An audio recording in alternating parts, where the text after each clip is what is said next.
Please welcome NASA Johnson Space Center Director, Vanessa Weish.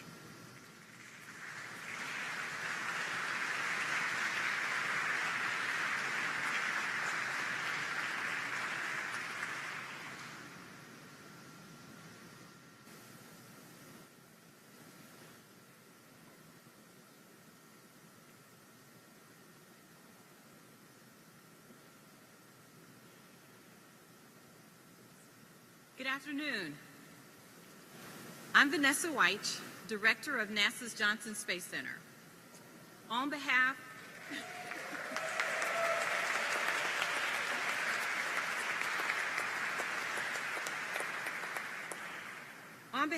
of our more than 11,000 employees in Houston and at our White Sands Test Facility in New Mexico, I'd like to extend a warm welcome to Vice President Kamala Harris and the National Space Council.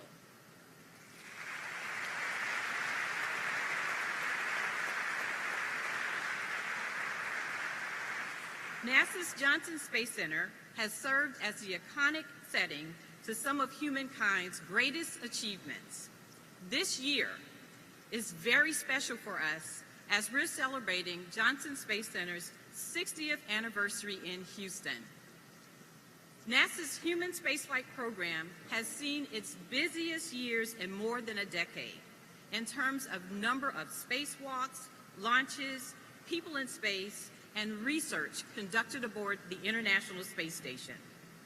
Throughout the past 21 years, the United States has had continued human presence in space. And we are conducting experiments across multiple disciplines of research, including Earth and space science, biology, human physiology, and physical sciences. And soon, under Artemis, we will go to the moon, and we will go in a way that we've never gone before, with innovative new partnerships, technologies, and systems to study and explore more of the lunar surface than ever before. Then we will use what we learned to send our astronauts to Mars. As chair of the National Space Council, Vice President Harris recognizes the importance of preserving and advancing the United States leadership in space, as well as ensuring the United States capitalizes on the rich opportunities presented by our nation's space activities. I'd like to thank Vice President Harris for her demonstrated leadership, bringing together interagency partners across the federal government to synchronize the nation's civil, commercial, and national security space activities. Vice President Harris's role leading the National Space Council is immensely impactful for the Artemis generation, inspiring America as a leader of many firsts. She is the first woman, the first Black American, and the first South Asian American to be elected Vice President of the United States of America. Artemis will land the first woman and first person of color on the moon, inspiring the next generation of America explorers that they, quote, may be the first to do many things, but will certainly not be the last.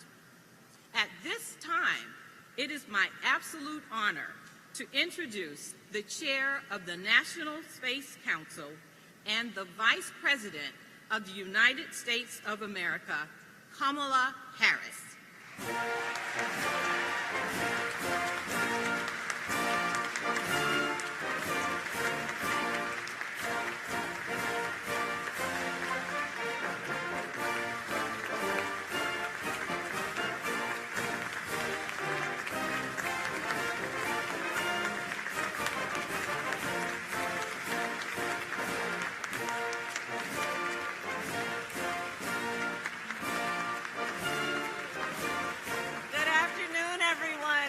Have a seat. Good afternoon. Madam Director, thank you for that very kind introduction and for your work. I am thrilled to be here. But for our director, I want to thank you for your leadership. You have been and inspiration to so many. It is truly an honor to be with so many leaders here today. I've had the chance to visit with quite a few of you this morning, and I will tell you, each and every one of you and our panelists, you inspire me and you inspire our nation, and by extension, you inspire the world. So thank you all for what you do. And to the members of our administration, the members of Congress who are here, private sector leaders, international partners, and of course my fellow Americans, thank you and welcome to the second convening of our National Space Council. So 60 years ago next week, just up the road at Rice University, President John F. Kennedy delivered an address on the future of the American space program. At the time, the space race with the Soviet Union was well underway.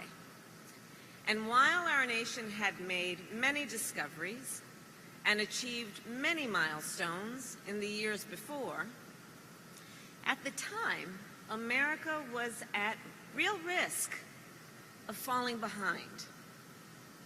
And so, to the assembled thousands and to the entire world, President Kennedy made a vow. Before the end of the decade, America would do what no nation had done before. We would set foot on the moon. Because of the vision of President Kennedy, because of the commitment of President Johnson, a champion of the American space program since his days in the United States Senate, and because of the hard work and ingenuity of thousands of Americans, our nation, in fact, did achieve that goal. In the decades since, America has orbited Mercury, landed rovers on Mars, and flown by Pluto. We have looked back on our Earth from billions of miles away, and we have built a telescope powerful enough to observe our universe as it was billions of years ago. Imagine. For generations, with our allies and partners around the globe, America has led our world in the exploration and use of space. And I do believe that our leadership has been guided by a set of fundamental principles: cooperation, security, ambition, and public trust, which is the recognition, of course, that space can and must be protected for the benefit of all people. Today, as was the case 60 years ago, our nation's leadership in space is critical to our economic prosperity, to our scientific and technological progress, and in a time of increasing great power rivalry, to our national security. So the mission of this council is to preserve and promote American leadership in space, to synchronize our nation's civil and commercial and national security space activities, so that America may continue to use space to improve the lives of people in our nation and throughout our world. Last year at the first meeting of the National Space Council, we identified 3 priorities essential to that mission. First, expanding our STEM workforce. And I've invited some students here today because they truly are the future of our leadership on that level. Second, a priority is addressing the climate crisis. And third, promoting international rules and norms to govern space activities. Today, the business of our work is for the Council to report on the work that has occurred since our last meeting across these areas. We will today also discuss the work yet ahead, the work we must still do to continue to move forward. In particular, the work we must do to build a skilled technical space workforce, to advance human space exploration, and to establish rules for novel commercial space activities. First, building our skilled technical workforce. So last week, with many of you, I had the honor to visit the Kennedy Space Center. There I met some of the people who are building the future of the American space program. And as you might expect, these were engineers, literally rocket scientists, astronauts, and programmers. And they were also welders, machinists, and electricians. Today, the space industry employs tens of thousands of skilled technical workers. Even so, there are thousands more jobs for technical workers, good-paying jobs that often do not require a four-year degree, but are essential to our space program. And these jobs are just waiting to be filled. Last year, I called on private sector leaders to help our nation address then this workforce need. And today, I'm proud to say over a dozen commercial space companies are answering that call. In fact, next month, these companies will kick off 3 regional pilot training programs, one in Florida, one on the Gulf Coast, and one in Southern California. This coalition of companies will partner with our community colleges, with our technical schools, and our unions to help workers learn the skills they need to take on the new jobs that are being created in the space industry, and to help our nation lead the way in space. So that brings me to our second area of focus, and a focus of our meeting for today as well, which is advancing human space exploration. Soon, for the first time in half a century, America will go back to the moon. The Artemis program will return American astronauts to the lunar surface. Yes. Yes.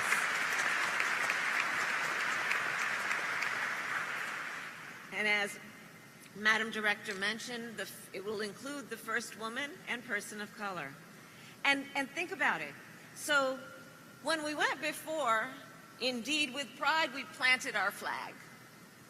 It was rather temporary, that visit. With the Artemis program, it's not just to visit, but to live and to work on the moon. Think about that. The Artemis program, yes. The Artemis program will establish the first space station in lunar orbit and the first lunar base camp where astronauts will train for the first mission to Mars. And our nation is also leading the way in human space exploration closer to home. For over 2 decades, astronauts aboard the International Space Station have advanced scientific progress. In fact, I was honored to speak with 3 of them this morning, from here, of course. NASA has used the station's unique microgravity environment to develop new treatments for cancer and rare genetic diseases. And when I spoke with them this morning, they talked about how their work is helping us fight the climate crisis. Their work is increasing the productivity of our farms. and slowing the effects of aging. So our administration and we all gathered today are committed to continuing that work, which is why last year our administration announced that we would extend our commitment to the International Space Station through 2030.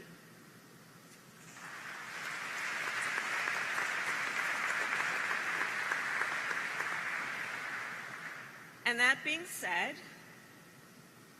we are aware that the International Space Station will not remain operational forever, that we all know, which is why NASA is working with the private sector to develop the first generation of commercial space stations. And as we will discuss more today, our administration remains committed to making sure that NASA maintains the capacity to conduct cutting-edge research in space. Which brings me then to our final area of focus, establishing rules for novel commercial space activities. Today, private space companies have capabilities that would have been difficult to imagine even a decade ago. Today, private companies can dock satellites in orbit. They can capture and move space debris out of the way of our satellites and space stations. And soon, they will be able to repair and even build new structures while in orbit. These novel activities will enable America's continued leadership in space.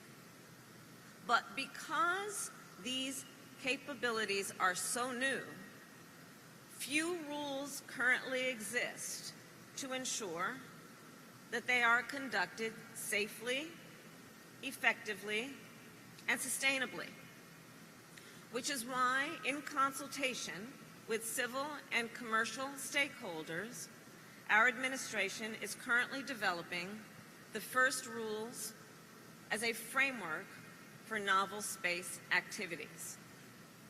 These rules will promote innovation and enable competition.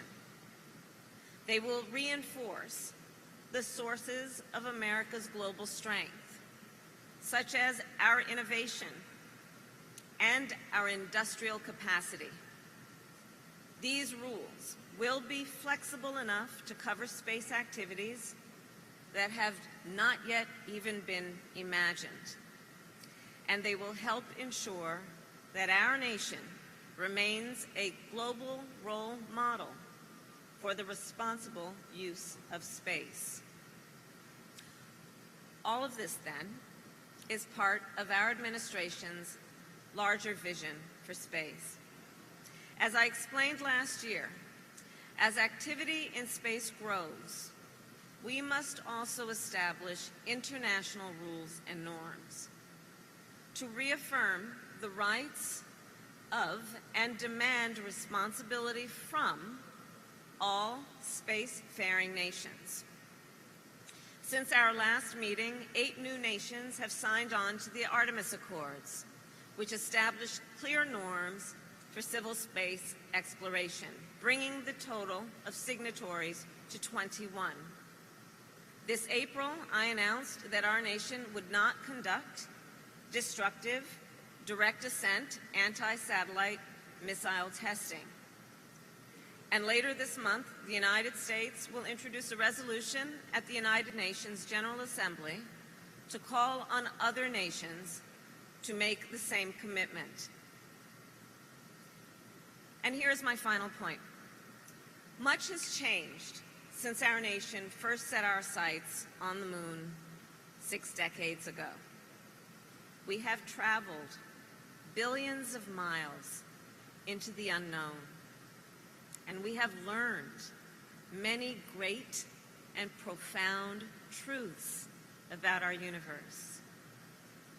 And yet, in a very real sense, we have only just begun our journey into space.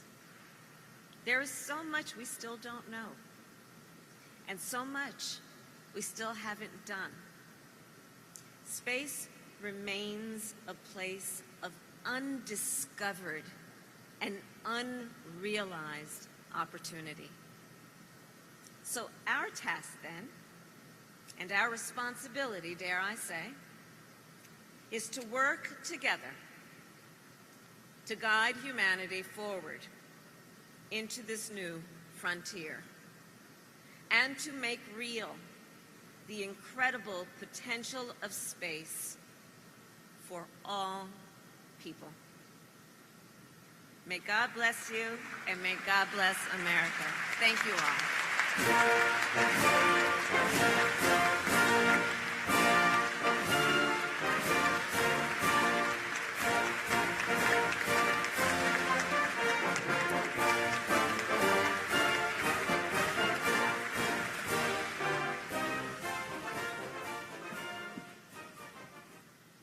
And with that, we will begin our meeting.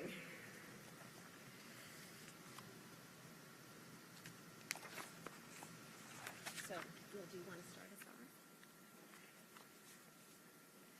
off? So we're going to start with session 1, and at our last meeting, as I mentioned, we focused on 3 priorities: STEM, climate, and rules and norms. So on STEM, we will have a full session on our work later in the meeting. On climate, we have tasked the Council to make climate data and decision tools more accessible for everyone. And then on rules and norms, we have tasked the Council to increase signatories on the Artemis Accords and to develop new rules and norms for space activity.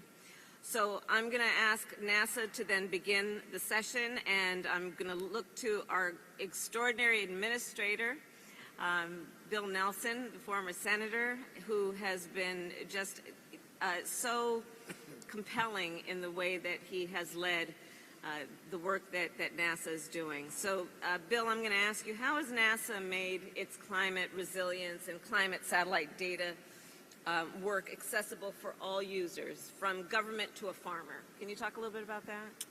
Madam Vice President, welcome to the Johnson Space Center, who was, as Vice President, the first chairman of the first National Space Council.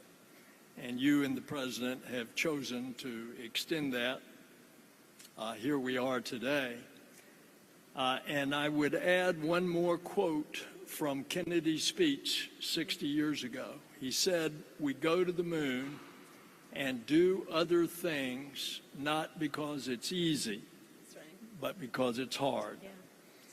And space is hard, and all of these people, one way or another, in these administration positions, they are dealing with very hard subject. Now, one of the more promising of all the subjects is the question you ask, which is, what can we do from space about understanding what's happening to our Earth and to the climate? So we are going to put up a series of great observatories, in addition to what we already have, that is going to give us a 3D precise understanding of things that are happening to the water, to the land, to the ice, and to the atmosphere. And it's all going to be presented in what we're calling the Earth Information Center. And we have a film that we want to show you about the Earth Information Center. Roll the tape.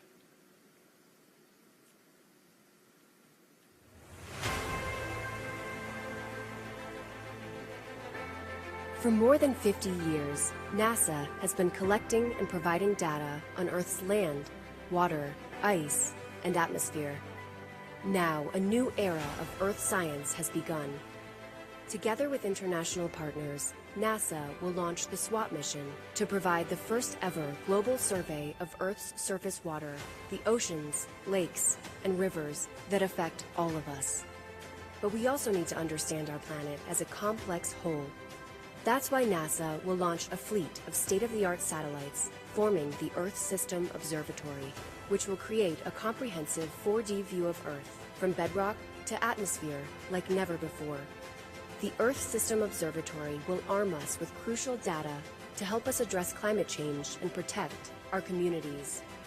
But how do we get this critical information to the people who need it? Introducing the Earth Information Center.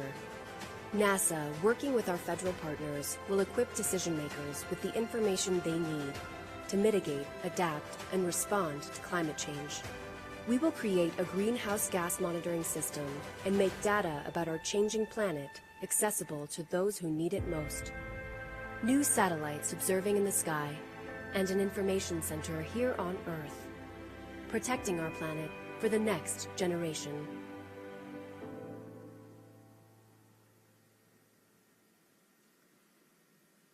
That's quite impressive.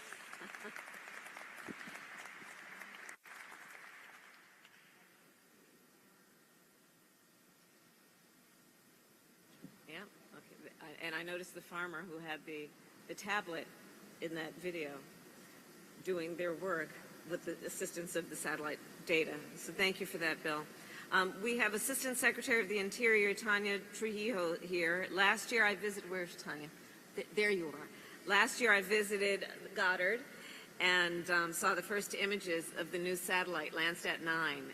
It was just really extraordinary, and it'd be great if you could talk a little bit about, since then, how are local leaders using Landsat 9, and how are you finding it to be helpful in terms of the decisions that they need to make in real time at the local level?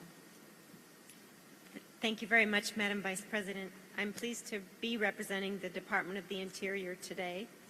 USGS took over the controls of the Landsat 9 satellite from NASA last month, and we are looking forward to continuing that 50-year record of great Earth observation images. The new capabilities of Landsat 9 allow us to better track and understand the consequences of global climate change in order to help people on the ground operate their businesses and protect their citizens. Last week, during World Water Week in Stockholm, we heard from two farmers, one from Oregon and one from California, who told us how they use Landsat 9 images to evaluate the crop use, the water use of their crops by verifying the evapotranspiration rates that they're seeing and allowing them to use less water, especially important now during these drought times. We're also using Landsat 9 to document the historic 20-year drought that we have in the Colorado River Basin, and to see the rapidly changing conditions in our river systems and glaciers, documenting the historic floods we're seeing around the globe, and predicting future sea level rise. Landsat 9 images also allow us to detect water quality changes in things like harmful algal blooms that we see in lakes that affect our drinking water supplies. All of the Landsat data is available for free for anybody, whether you're a government agency, a business, a school, or a family, anywhere around the globe. Those images are used in commercial activities such as Google Earth and Planet. They're also used to help our research priorities for our STEM programs and mentoring opportunities such as the Ladies of Landsat. We are very excited about the announcement yesterday with our partners at Commerce on the camera climate mapping tool, which is another great example of how we're using our new technology and working together for the benefit of the American people. Thank you very much for your leadership, Madam Vice President. And for folks who are listening right now, how would they have access to some of this information? Where should they go? We have it widely available both from NASA and the USGS through our Landsat.gov programs. Never without a website. Thank you. Deputy Secretary of Agriculture, Jewel Brona, please talk about how the Department of Agriculture is helping farmers deal with increasingly what they are seeing in terms of floods and drought. Can you talk a little bit about how the Department of Agriculture and your leadership is having an impact on that? Yes, first of all, congratulations to you for leading such an important initiative, and we're just pleased to be a part of this council who's doing such important work. We recognize that this administration has allowed us to focus on some really important things: planet-wide food security, global agricultural practices, climate change in space, and you mentioned drought and other disasters. We have really been able to focus on land-based conservation practices, and they will be directly dependent upon our ability to furnish and integrate space-based data layers into climate conservation practices using tools such as Esri and Landsat data. Right. We can utilize that data to address a myriad of issues, including how our land is doing to deal with disasters such as drought and others, agricultural production and other things, and it's really allowing us to focus on a lot of work that we're doing in climate-smart agriculture. So we need our farmers and landowners to have solid data, and they need that data to make decisions. It's going to help them have the capability of integrating space-based data into their precision agriculture innovations. So we are very excited to be able to have resources from this council and the science that we need to deal with the challenges that our farmers face every day. And you know, the astronauts that I spoke with this morning who are on the International Space Station made a real point of emphasis on just that type of work and the importance of it, and including what I know that the Department of Agriculture is doing in terms of working with NASA to develop crops for long duration space missions, which is very exciting as well. So thank you for that. Deputy Secretary of Commerce, Don Graves, can you speak to the work that Commerce is doing and increasingly taking on as it relates to our space program? Well, thank you, Madam Vice President. Thank you for bringing us together. I want to start, if I may, by highlighting the work that the National Oceanic and Atmospheric Administration, NOAA, at Commerce is leading on climate data. NOAA, is, as you know, is the nation's climate agency, working closely with our partners at NASA, and we're working hard to build a climate-ready nation. So just this week, as Tanya mentioned, in collaboration with the White House, with Esri and the Department of Interior, NOAA released the Climate Mapping for Resilience and Adaptation, or CAMRA, portal.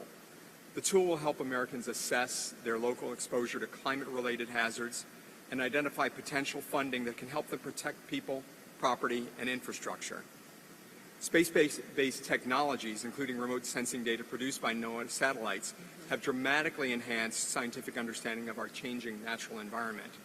And as you've heard, Landsat and other satellite remote sensors measure surface skin temperature. That's roads, rooftops, canopies, and forest canopies, whose temperature can be significantly hotter or cooler than the temperature that people in these places actually experience. So NOAA is adding to this data with on-the-ground measurements. It's our most innovative program, and we work with community-based groups in underserved communities to map the hottest parts of cities so they can use that information to inform strategies to reduce the unhealthy and deadly effects of extreme heat.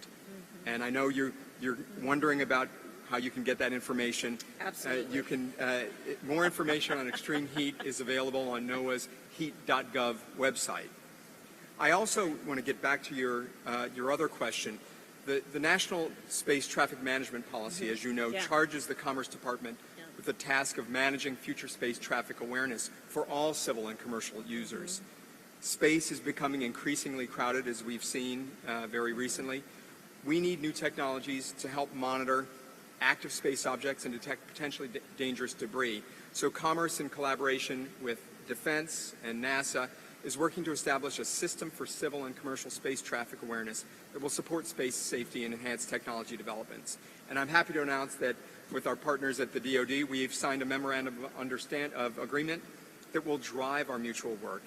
And that's really going to allow us to have not just a basic level of space traffic awareness, it'll also allow us to drive the research, the innovation that we all know we need to maximize the space environment for future generations. So we're making great progress on that, on our space situational awareness system. And today we're also announcing that we're starting a series of important space situational awareness data buys, including low Earth orbit and geostationary data. And we're going to follow that up with other awards focused on those and other orbital regimes. In addition, we're going to be initiating contract processes for buying other key commercially available technologies and services from the commercial data providers so that we can build this together using the innovation that the private sector provides.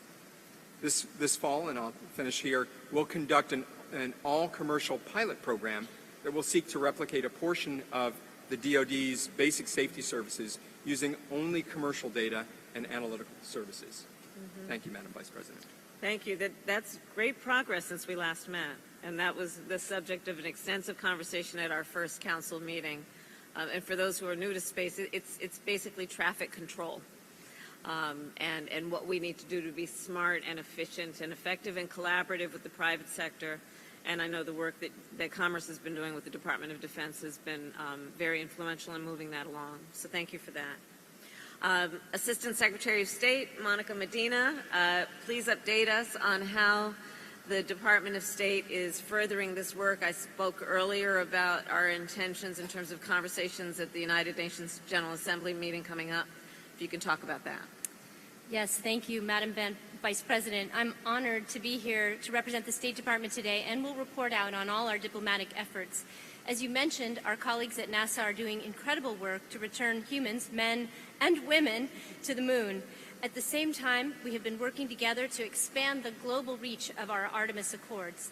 With the Accords, we are inviting other spacefaring nations to join in a common vision, a practical set of principles grounded in the Outer Space Treaty of 1967 for safe, transparent, and responsible behavior in space that will facilitate exploration, science, and commercial activities for the benefit of all humanity. As you mentioned, the Artemis family is growing fast with the addition of Mexico, Israel, Romania, Bahrain, Singapore, Colombia, France, and Saudi Arabia just since the last meeting. And later this month, the U.S., along with Brazil and France, will be hosting the first gathering of the Artemis Accord signatories on the sidelines of the International Astronautical Congress in Paris. The participants will discuss how to operationalize the Accords in civil and commercial context and how to continue to add to the Artemis family of signatory nations. We want more Artemis partners. My colleague Mallory Stewart, the Assistant Secretary of State for Arms Control, Verification, and Compliance, and her team also are working to advance the national security space policies of the U.S. government internationally. Next week, Assistant Secretary Stewart will travel to Geneva for the second meeting of the UN Open-Ended Working Group on Reducing Space Threats.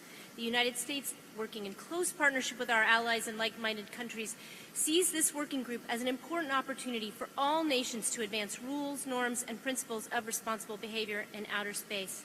Madam Vice President, as you have previously underscored, the establishment of the new international norms for outer space must start with a commitment by all spacefaring nations not to conduct destructive direct ascent anti-satellite missile testing. And as you noted, at the upcoming UN General Assembly, the U.S. will sponsor a resolution calling on other nations to make the same commitment. And in the coming weeks, Assistant Secretary Stewart and her team will have extensive consultations at the UN. Our goal is that this resolution is adopted with the broadest possible support. Finally, the State Department's diplomatic efforts on space security norms are complemented by continued U.S. leadership at the UN Committee for the Peaceful Uses of Outer Space, COPIUS. For nearly 60 years, this committee has played an indispensable role in upholding and strengthening the rules-based international order for outer space. Madam Vice President, at your recent meetings in Oakland, it was demonstrated that the U.S. space industry can make a huge contribution to sustainable exploration and use of outer space, and we will be working at the State Department to make sure that they are leading other nations by setting the right example. Thank you very much for your leadership. It's been an honor to be here today. Thank you. Great progress. Thank you very much. OMB Deputy Director Nani Coloretti is here, and if you can talk a bit about the investments that our nation is making in space. Yes, thank you, Madam Vice President, for your leadership on this really critical work. I'm here to talk about resources. Earlier this year, the President put forward a budget that advances our civilian and commercial space efforts in several key ways, and I'm going to just briefly touch on a few of them. First, as you heard from the other panelists, advancing climate and Earth systems data is a high priority. That's why in the FY23 budget, we requested increased funding for Earth science and observations, to address the climate crisis, including by making detailed climate data freely available to scientists and policymakers. And I was really great to hear about everybody else's work on this here at this meeting. Second, the budget includes critical investments in the Artemis program that will bolster American leadership in human spaceflight, enabling astronauts to explore and work on the moon, as we heard earlier, and lay the groundwork for the first crewed mission to Mars in many, many years. And third, the budget request for NASA seeks to broaden and diversify student participation in science, technology, engineering, and mathematics to inspire and develop the next generation of scientists, engineers, and explorers. And I'd also like to briefly note that our budget also requested an increase in funding for the Office of Space Commerce. We increased it by 5 times more than the current funding level, and it represents a 30% increase at the Defense Department, where we also increased the budget for vital space capabilities. So taken together, these investments are critical for delivering on the administration's priorities. Thanks. Thank you. And as we often say, the budget should reflect our priorities, and to see the increase in investment through the budget is very meaningful in terms of our commitment to space exploration and our space program. So thank you for that. Okay. So I want to thank the Council. This was a good update in terms of the work we've done so far, and we obviously have a lot more to do, but there has been progress, and I do appreciate the way that the work has been accelerated to meet the demand, I think, for this kind of enthusiasm and attention and passion, and it is making a difference. So thank you all very much. I'm going to now move us to the second session, which is on STEM and the workforce, and I welcome the panelists for our next session on STEM and workforce. And please come on up. Here is a nice table for you. It's almost like a Senate hearing. But you will not be cross-examined. And we have Mr. Pablo Banda, who is biology and environmental science teacher at Milby High School here in Houston, Texas.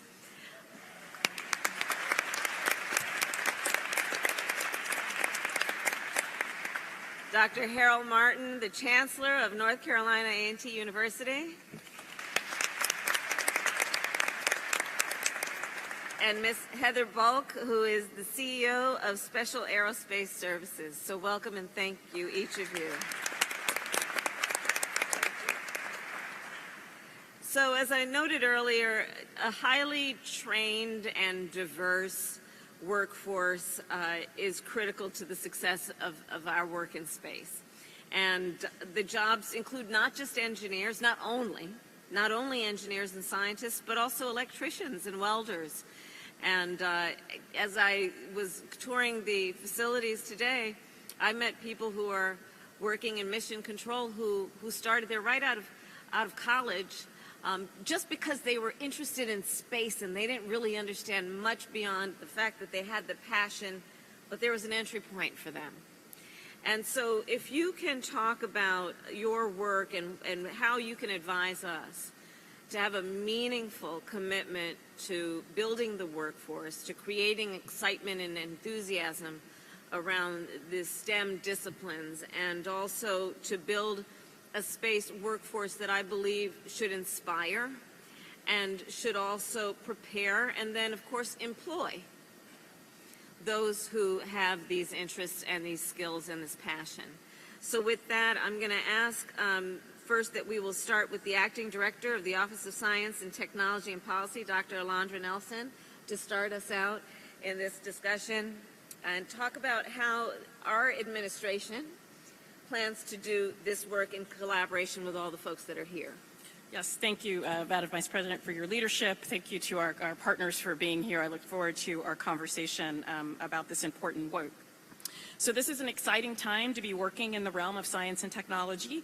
The CHIPS and Science Act has launched historic investments in our STEM ecosystem, investments that will transform science and technology in the United States now and long into the future. OSTP will leverage the CHIPS and Science Act to build on your Space Council priorities in human space exploration, commercial space activities, and of course, and STEM. All of these activities require that we include as many minds as possible in building the STEM workforce of the future. Since this council last convened, OSTP has led an interagency space STEM task force, so government to the table, which today is releasing its roadmap to support space-related STEM education and workforce. A report that lays out our vision for growing, diversifying, and strengthening the space workforce. This roadmap details immediate and long-term actions that agencies have committed to pursue, guided by diversity, equity, inclusion, and accessibility. As you noted, Madam Vice President, these actions span 3 focus areas. They first inspire. We will use space as a lens to spark curiosity and cultivate interest in space-related STEM fields, targeting outreach to communities and regions that have historically been unengaged or underengaged. To do this, our agencies have created an online repository of free educator resources and career highlights to show the diversity of people working in STEM jobs throughout the government, like people that you met at Mission Control this afternoon. Second, we will prepare. We will engage students in hands-on activities with experiential learning opportunities like paid internships, apprenticeships, and fellowships to ensure that more people have the skills, training, and access they need to effectively pursue space-related STEM jobs. And third, we will employ. As you know, there are real challenges that people encounter when they enter the workforce, including the space workforce. We will create new professional development programs and funding opportunities that will incentivize pathways to leadership across the federal space workforce. Under your leadership, Madam Vice President, this is the first time in this administration that the National Space Council and federal departments and agencies have come together to prioritize building and strengthening the space workforce. This whole of society strategy is a call to action for all of us here, partners as well, and government, educators, and everyone who works in STEM to build a STEM workforce for space that is open and accessible to everyone. As we approach research, policy, and action in space, it is on all of us to ensure that we are employing the United States' most valuable asset, its people, to solve the great challenges of our time: climate crisis, national security, growing our economy, and uncovering the mysteries of space. Thank you, Madam Vice President. I thank you. I thank you for the work that you have been doing. Again, just accelerating this initiative in a way that is having real impact. So now I will turn to our panelists, and I'm going to start with Mr. Banda, a high school science teacher. Thank you, thank you, thank you.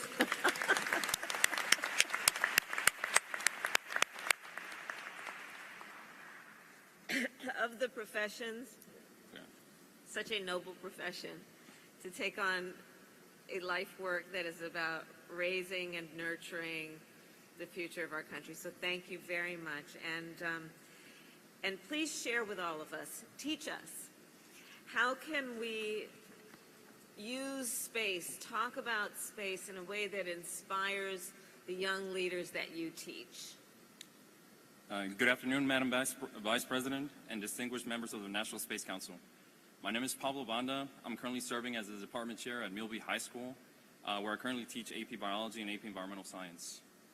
I teach at Title I school where the majority of the students are Hispanic and don't have the same access nor opportunities as other kids.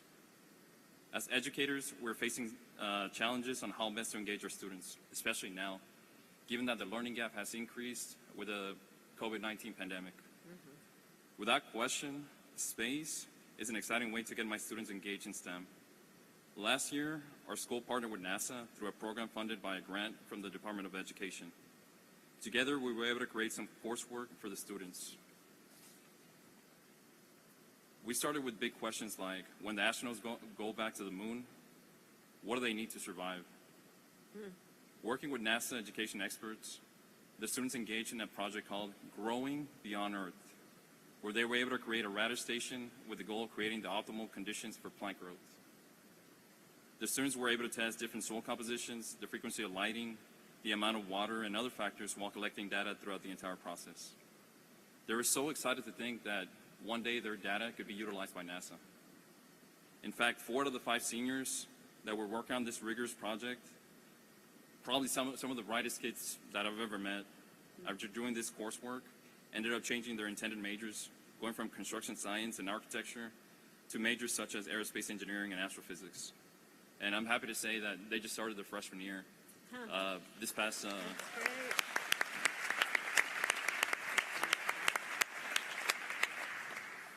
In the end, one of the biggest draws to pursue STEM are the different jobs, especially in space.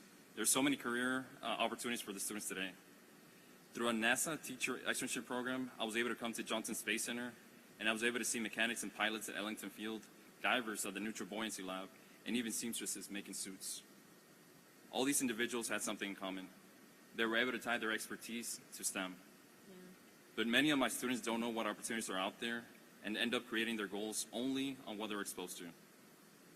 My students need to see that there's a job in the space sector for everyone, no matter what the interest may be. And I strongly believe that an early career exposure is going to be key. One of the main challenges in teaching STEM is resources. As educators, we always welcome classroom materials, especially ones that involve space science. Another resource that STEM teachers can benefit from is professional development. I'm part of a NASA teacher externship where I met other educators, NASA experts, and seen amazing research firsthand. I can't wait to incorporate what I've learned and share it with my students.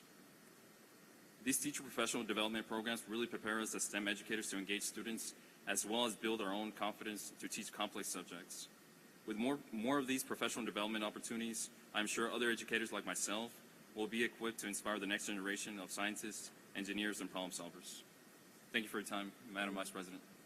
Thank you so very much. And the collaboration that we have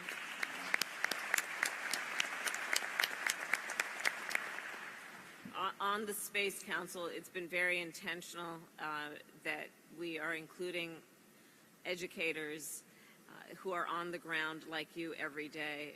The opportunities that are available should be, and we know they are, for people coming right out of high school, much less college or graduate degrees, but having your input and your leadership is just absolutely invaluable. So thank you for that. And again, thank you for being a teacher. I'll now turn to Dr. Harold Martin and ask you, how is North Carolina A&T thinking about working with federal agencies to prepare students to join the space workforce? Thank you very much, Madam Vice President. National Science Council members, fellow panelists, and colleagues, it is an honor to be here to share my thoughts about the impact of minority-serving institutions on preparing STEM graduates for the space industry. North Carolina Agricultural and Technical State University has a long and distinguished and significant relationship with the space sector. Dr. Ron Lee McNair, an alumnus and one of NASA's first black astronauts, was killed in the Space Shuttle Challenger in 1986. One of our engineering facilities, named in his honor, has been home to thousands of engineering graduates over the years, and many more are currently enrolled and will enroll in years to come. And he continues to inspire these students today to exceed their expectations. The university has the distinction of graduating the largest number of black engineers per year over the past 2 decades, and we are aware of what it takes to prepare students for success in technical fields. A&T and other HBCUs, such as Prairie View A&M University, whose community we are in today, and whose president, Dr. Ruth Simmons, is present with us today, Howard University,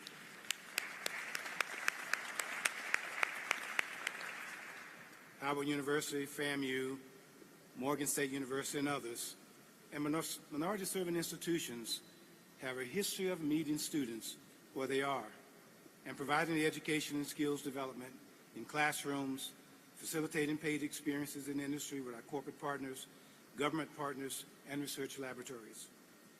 HBCUs and whose graduates have made significant contributions to human spaceflight and space exploration, and will continue to make significant scientific and technical contributions to space in private industry and through federal service.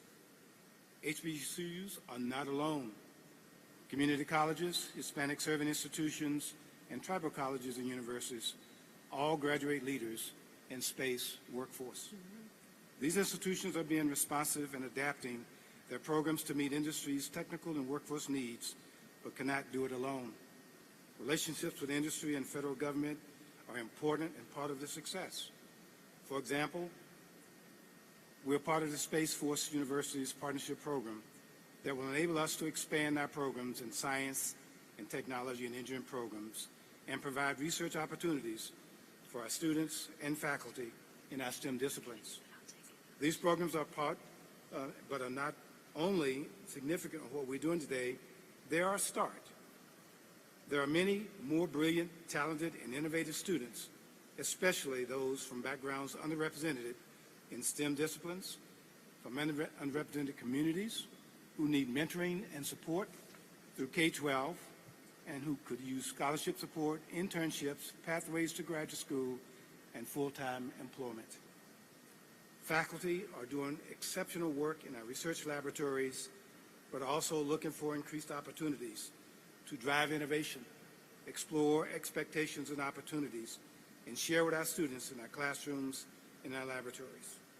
So, Madam President, Vice President, we are very, very pleased to be a part of the solution, and we're thankful for the opportunities to be a part of the conversation with the National Space Council today.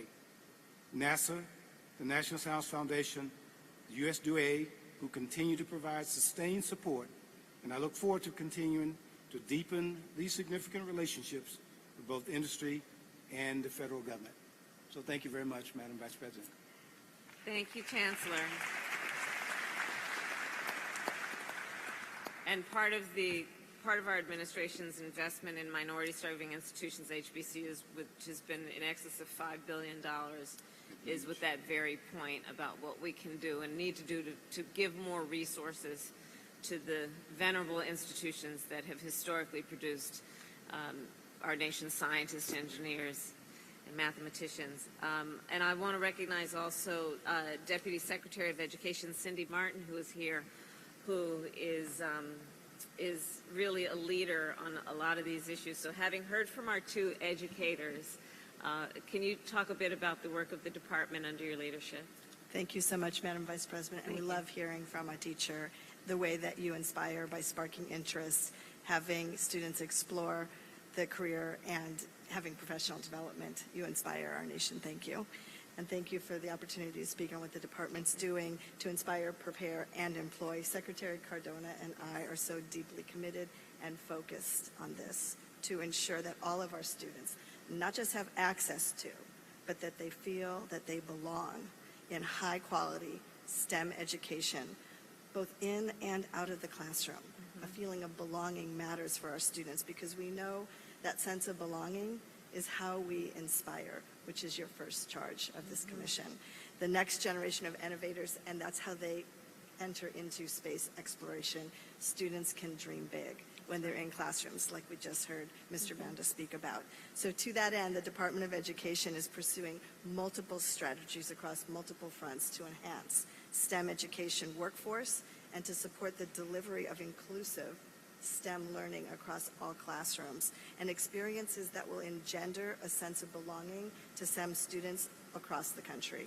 We also know from our extensive stakeholder engagement that we're involved in that expanding access to the high-quality, sustainable programs of an ecosystem of partners includes industry sector, community organizations that are so passionate about this, and state and local governments, as well as the voices of our youth.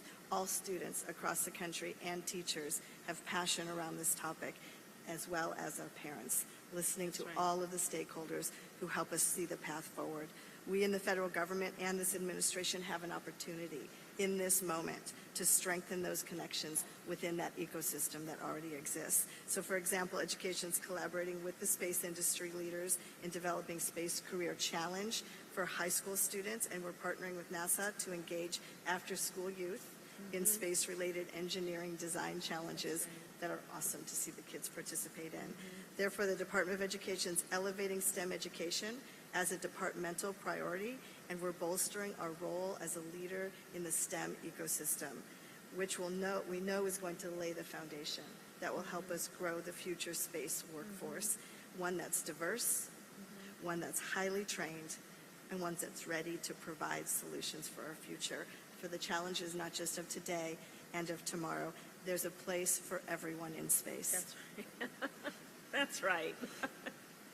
Thank you so very much. And I also want to acknowledge Dr. Ruth Simmons, who's here, the president of Prairie View A&M.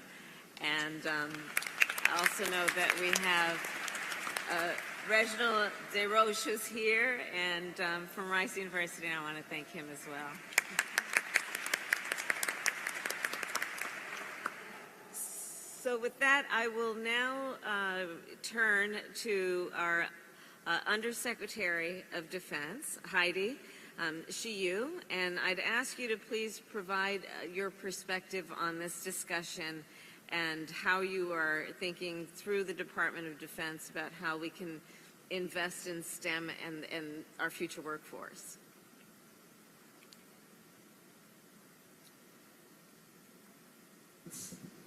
You hear me better now? Yes. Okay. The Department of Defense has a great responsibility to ensure that our nation remains safe. Space is one of the 14 technology areas that we have identified as being critical to our national defense. To ensure that we stay ahead, the DoD is committed to developing the technologies and the talent that's needed to address the challenges of our mission in the space domain. Universities are an essential partner to this department. We must work together to develop the workforce and the technologies of the future. This is why we're expanding our efforts to ensure all Space Force ROTC scholarship cover 100% of college tuitions and fees. Another important milestone today, the Space Force today signed its 14th university partnership program with the University of Puerto Rico, Mayagüez. This highly rated College of Engineering produces some of the best engineers in this country. As a Hispanic-serving institution, UPRM will help the Space Force grow and maintain a diverse and inclusive workforce. Congratulations to Chancellor Dr. Ruyan and our own Chief of Space Operations, General Raymond. Thank you.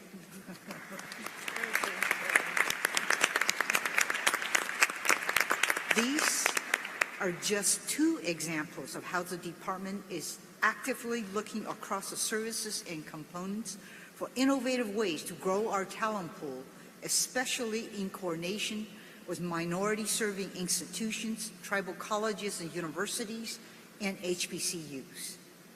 A well-coordinated effort across the federal agencies, academia, and industry will result in a more strategic approach to partnering and ensure that we will have a better developed, diverse space workforce.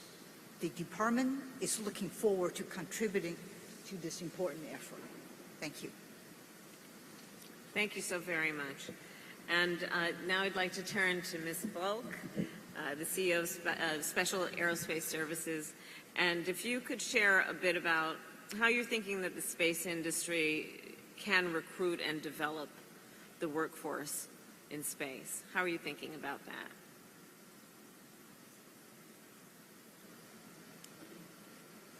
Madam Vice President and distinguished members of the Council, it's truly an honor and a privilege to speak with you today.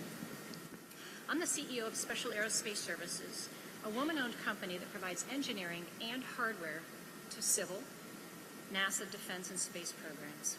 I'm also an executive committee member of the Aerospace Industries Association. And in both of these roles, one of my top priorities is developing and expanding the workforce. Today, most of us know that there is an insatiable and ever-increasing demand for both space services and space hardware. Therefore, our industry has what I refer to as an urgent and ongoing need for talent. Thank you. As I was saying, today there is an insatiable and ever-increasing demand for space services and hardware. Therefore, our industry has an urgent and ongoing need for talent. I'd like to suggest 3 ways in which we need to think differently about how we attract, recruit, and, as we've been discussing today, employ that talent. First, when it comes to recruiting engineers, scientists, and technicians, our industry needs to realize that there is also a true wealth of talent in academic communities that we have traditionally overlooked, such as HBCUs, minority-serving institutions, colleges, and tech schools. When we partner with these institutions, we not only find amazing and highly competent talent, we also get this incredible added bonus of diversity. Let me tell you at Xavier, Zay is a manufacturing engineer at SAS. She brings talent, she brings diversity, and a true zest for our industry. And we found her because rather than going to the same places that we've been going to year after year, we thought about things a little bit different, and we went to some HBCUs.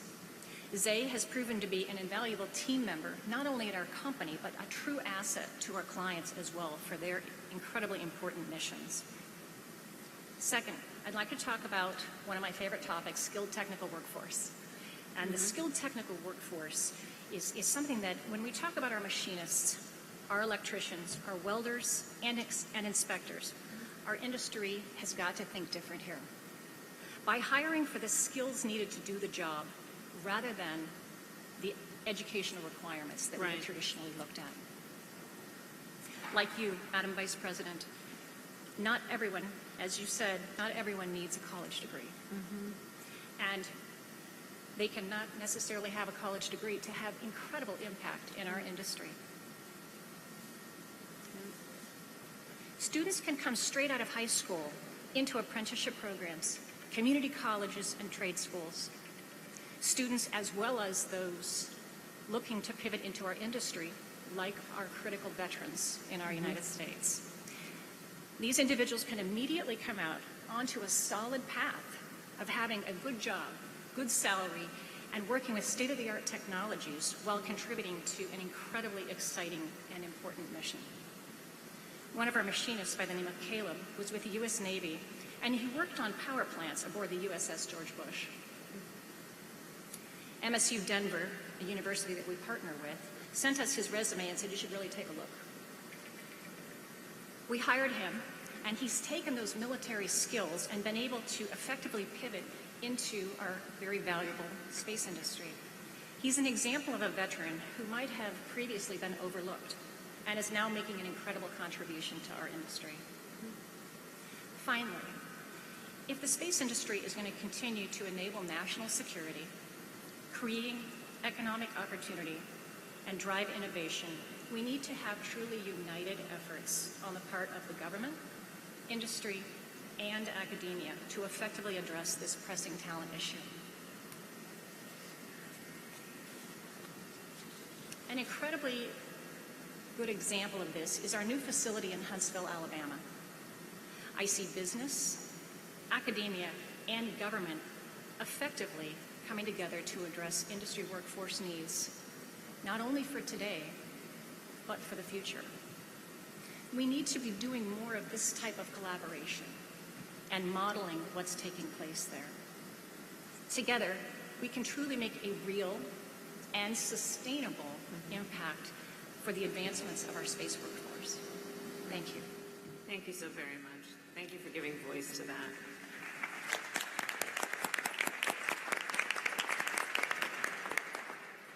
And to close out this panel and offer your thoughts, I'm going to ask the Chief Innovation Officer for the Department of Labor, Chiki Agu, to please give your perspective on how we are thinking about this as a workforce issue through the lens of the Department of Labor and your mission to grow America's labor and workforce in a way that we are competitive and strong.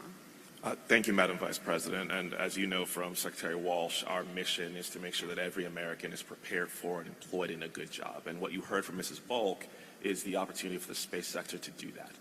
And so since our last Space Council meeting, we have done deep research into the jobs that are most in demand in the space sector. Number one, using our existing data, but also in deep conversation with employers and trade associations. And then going a step further, we actually gathered this summer at the department over 40 employers, higher education institutions, community-based organizations to dig into those jobs and find the skills that are most in need for each of those. And what we found during those conversations was what you've heard. an urgent and emergent need for skilled technical workforce in the space sector. And when we say that, we mean welders, fabricators, testing specialists, quality control specialists. And what we heard from every stakeholder, bluntly, was that American competitiveness in space depends on filling this need. And so at the Department of Labor, what we see is that this need creates an opportunity to bring in workers from communities that have traditionally been overlooked and underserved for a long time. And we think of everyone from returning citizens to folks in rural communities to folks who are opportunity youth. Again, we can use this problem in some ways to solve another.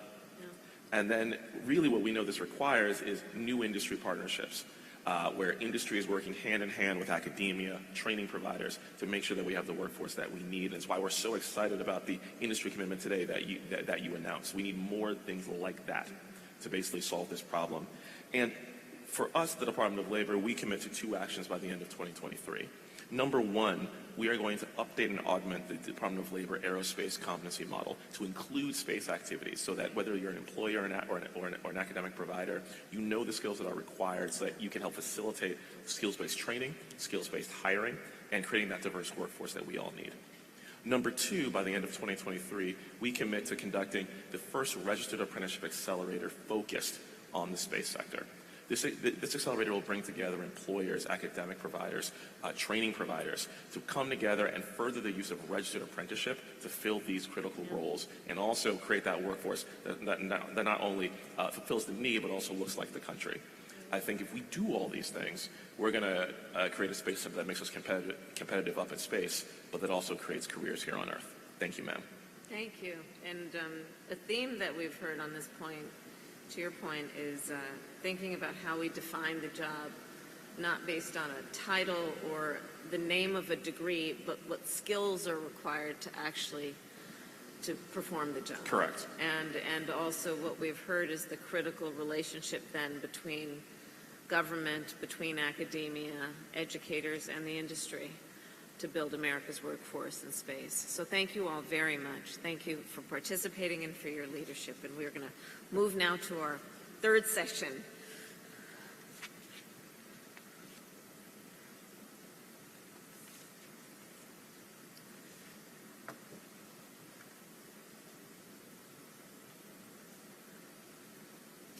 So as they leave, I'll say that the commitments that you've all heard today are part of a set of commitments from government agencies and from the private sector that was released in the White House fact sheet that was released this morning. So I invite everyone to take a look at that. And after today's discussion on the subject of STEM, there are, in essence, 3 actually, new initiatives that I'd like to see. And so I'm going to offer you those as part of the prompt for the next phase of this work.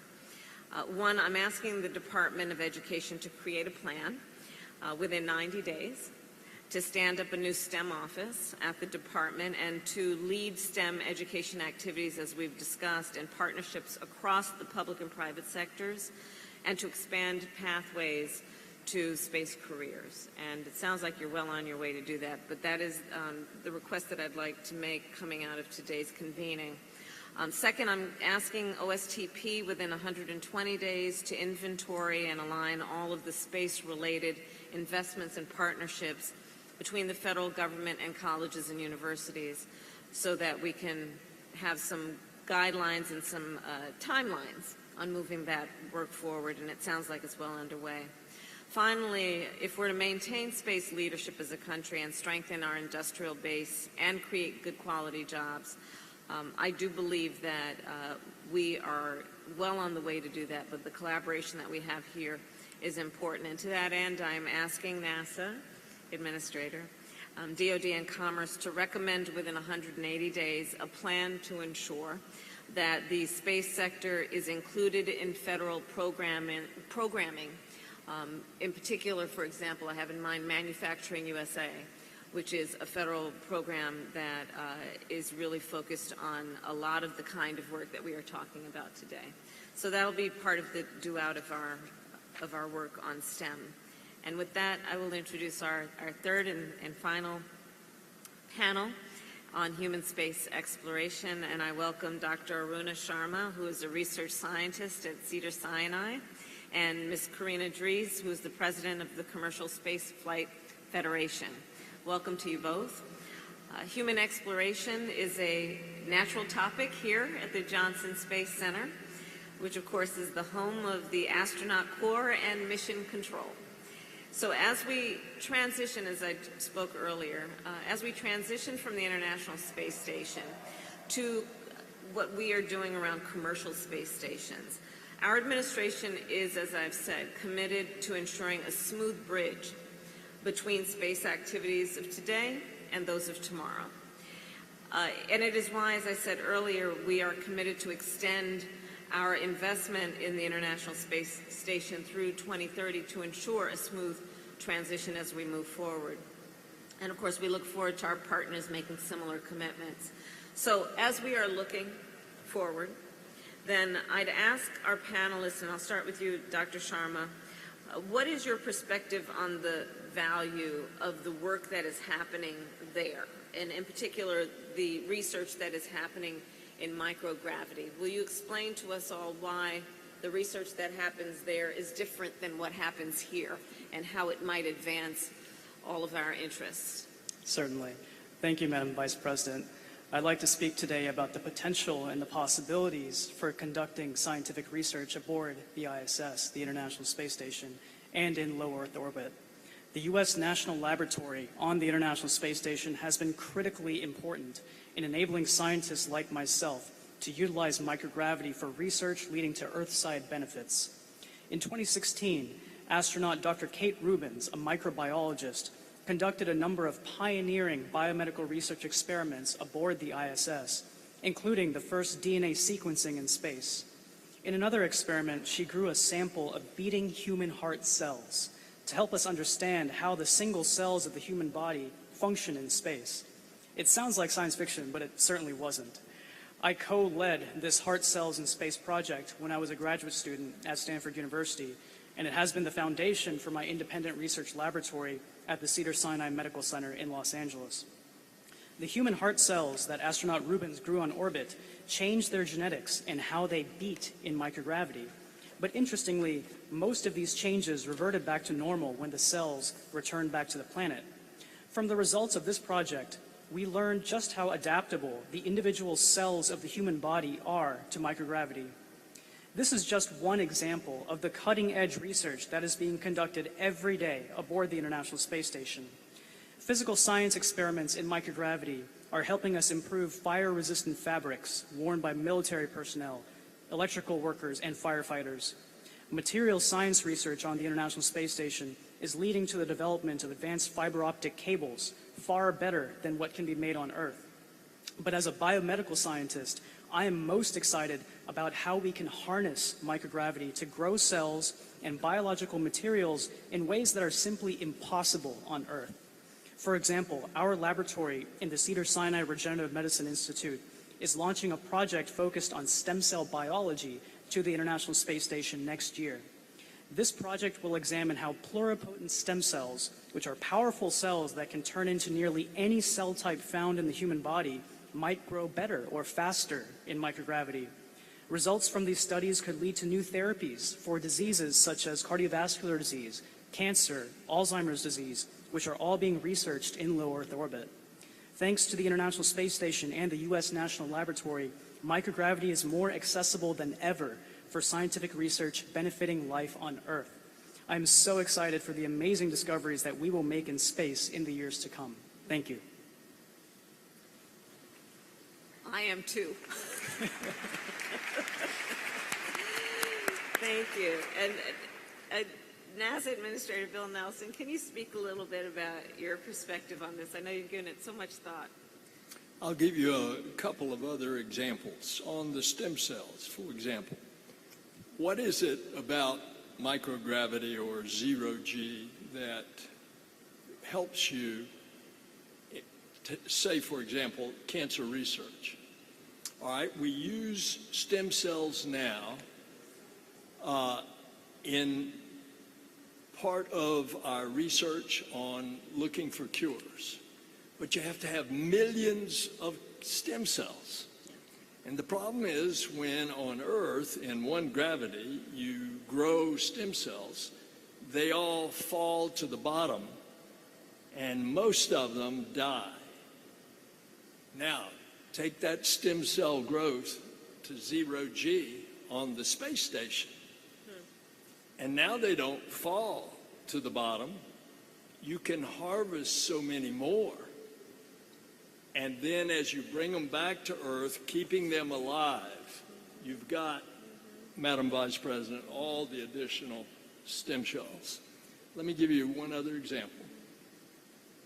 In cancer research, Keytruda, this drug that has been so effective. For example, President Carter had 90 days to live, and he started taking Keytruda. Well, the problem is that it's very hard to make Keytruda on one gravity. What they have learned is making it in 0G, they find out new ways of making it that they can make more and faster. And those are just two examples. And by the way, out of all this research that's going on, we're looking at $70 billion in 50 states, employing, closing in on 400,000 people. So it has a big economic impact as well. Thank you, Administrator Nelson. And as you know, my mother was a scientist, so I'm very excited about all of this. She was a breast cancer researcher, but just the unknown potential of this new level of research and what it will do to improve the human condition and save lives. It's very exciting. Thank you for that. Ms. Dries, can you talk with us a bit about how public-private partnerships drive innovation in space? Absolutely.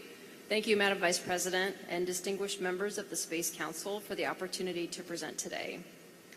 The commercial space industry, in close partnership with NASA and the Department of Defense, is helping to usher in a new era of exploration, economic expansion, and national security resilience that will ensure continued American leadership on Earth and in space.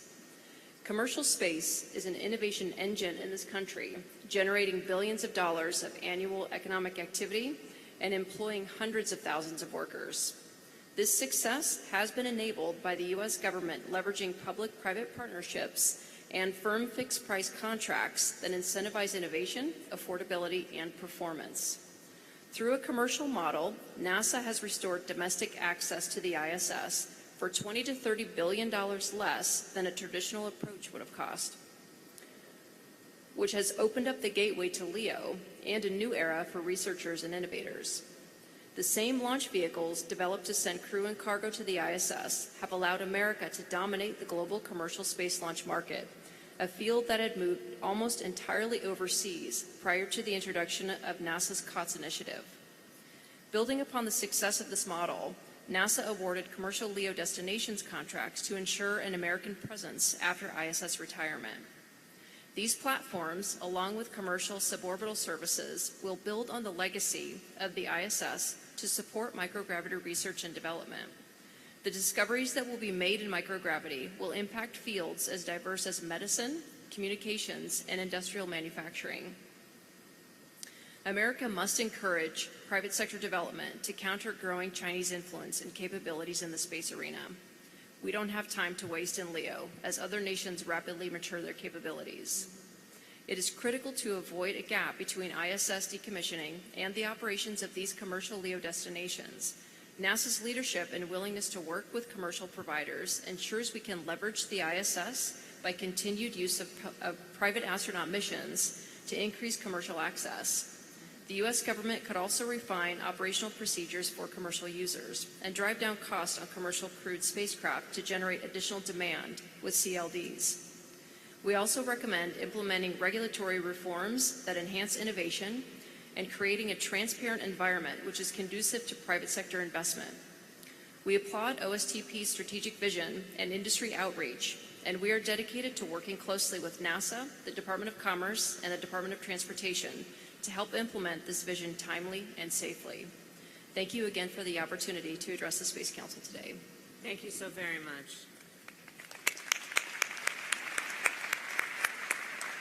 Thank you. And I'll now turn to the Deputy Secretary of Transportation, Polly Trottenberg. And if you could, she spoke of the collaboration with the Department of Transportation. If you could talk a bit about that. Yeah, thank you so much, Madam Vice President. Glad to be here on behalf of the Department of Transportation and the Federal Aviation Administration.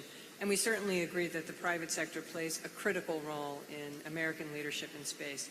We've been working collaboratively with the industry to create a streamlined launch and re-entry licensing requirement rule. We've also been working with the industry before the official licensing process begins to help understand the industry needs and innovative concepts and help guide them through the process. We're going to continue to do so while ensuring that our regulatory environment continues to foster industry growth, but of course focuses on safety for the American people. So far in commercial space, we've established a great safety record, 550 operations licensed with none resulting in a public death or injury, but we know we need to keep focusing on that safety record. And I'm pleased to say we are strengthening interagency partnerships. Today, I'm proud to announce that the FAA and the NTSB have signed a memorandum of agreement to clarify each organization's responsibilities investigating commercial launch and re-entry safety events. I'd like to take a moment to thank the NTSB Chair, Jennifer Homendy, the Acting FAA Administrator, Billy Nolan, and Kevin Coleman, who's FAA's leader in commercial space, for all their leadership in putting this agreement together. I finally want to say that we're looking ahead and preparing for the future. We're revising and updating a set of recommended practices for human spaceflight occupant safety. We're actively engaged with industry stakeholders in the development of consensus standards that will establish safety norms across the human spaceflight industry.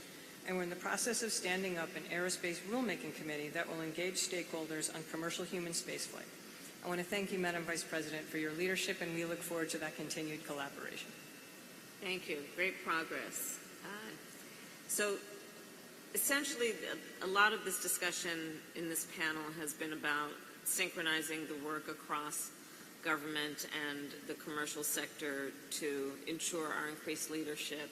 And as we have heard, there have been many inflection points in terms of the progress that the Council has made between the last meeting and today. In furtherance of that approach, I'm going to ask three things. Two of NASA and one of the Department of Transportation. One, that NASA will develop a plan for a new microgravity national lab as we transition from the ISS to the commercial space stations. Two, that NASA will finalize a plan for an initial lunar surface architecture within the next 150 days to include a consideration for commercial and international partnerships. And then for the Department of Transportation to identify interim steps within the next year to use the authorities that currently exist to ensure the safety of humans in space flight. And that obviously is a priority for all of us. And with that, I thank you all, and I thank our panelists, and we'll move on to the next session. Thank you very much.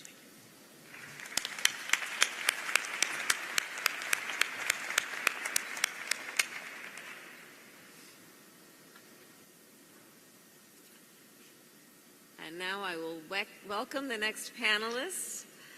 And this is our final session on rules for commercial novel space activities. And with us we have Dr. Ruth Stitwell, who is the Executive Director of Aerospace Policy Solutions. Welcome. We have Dr. Chris Kunstadter, please, who is the Senior Vice President at XL Catlin. And we have Mr. Babek Navravesh. Excuse me, please forgive me. I'm going to do that again.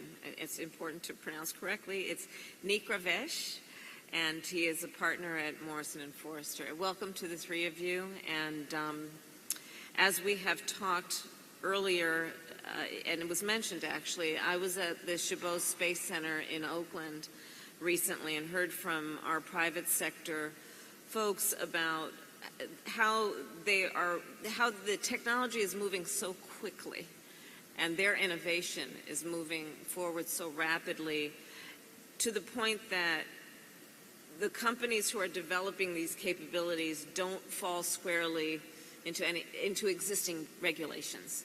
The regulations that were written were written long before most of this innovation and technology had actually developed. And so this panel is designed to offer us additional perspectives about the need for clear and predictable, which is very important, predictable and flexible regulatory frameworks. And so with that, I'm going to start with Dr. Stillwell and ask, what is the context in which this discussion is occurring, and how are you thinking about current novel space activities and the situation we're in terms of the regulatory challenges? Thank you, Madam Vice President. It is an honor to speak with you today. Commercial space itself, as you said, is not new. We've had commercial satellites since the 1960s, commercial space launches since the 1980s, and the regulatory frameworks evolved gradually with the industry. But the last decade has seen radical change in both volume and diversity. In 2011, the U.S. licensed 1 commercial space launch. In 2021, it was 64, 6 with space tourists on board for the first time. If the difference were just our increased volume, then the path forward would be straightforward. But the diversity in operations and in the addition of novel space activities creates a regulatory challenge, but it is also a regulatory opportunity to clarify and streamline existing government structures to ensure we have the agility that enables innovation. Novel space activities are emerging in suborbital, on-orbit, and in deep space, like on-orbit servicing, in-space manufacturing, asteroid mining, and soon active debris removal, and even rocket cargo. The last few years have seen a lot of work to define and refine the whole-of-government approach and establishing and funding a lead agency. That is important progress. Because the traditional, well-worn areas of space activity, we have very clear lines of regulatory authority. For launch and reentry, the transportation phase, it falls within the Department of Transportation. That's clear. The allocation of spectrum and avoiding signal interference, very clearly FCC.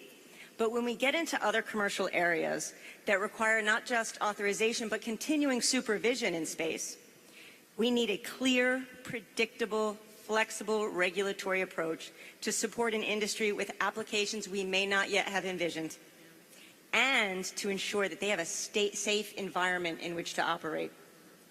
Our forward-looking approach should clarify the regulatory structure to be fully transparent so that the industry has neither the obligation nor the opportunity to go forum shopping for authorization.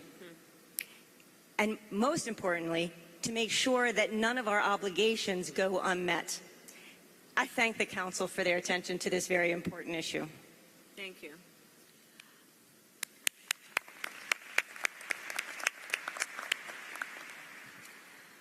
Dr.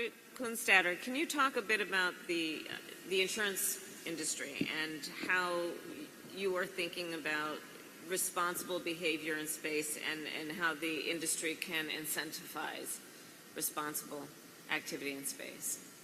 Thank you, Madam Vice President, and thank you to the National Space Council for inviting me to speak with you today. Space is a fundamental part of the global economy, and space insurance for launch and in-orbit operations is a critical enabler of innovation and investment.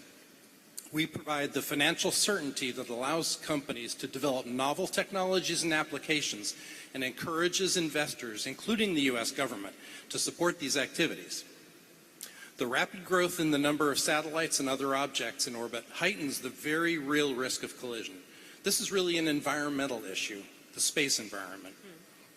Accurate tracking and timely collision avoidance are crucial to ensuring that our capabilities in space remain intact. I'm here to suggest solutions and to urge the space community, including the United States government, to act today to minimize problems tomorrow.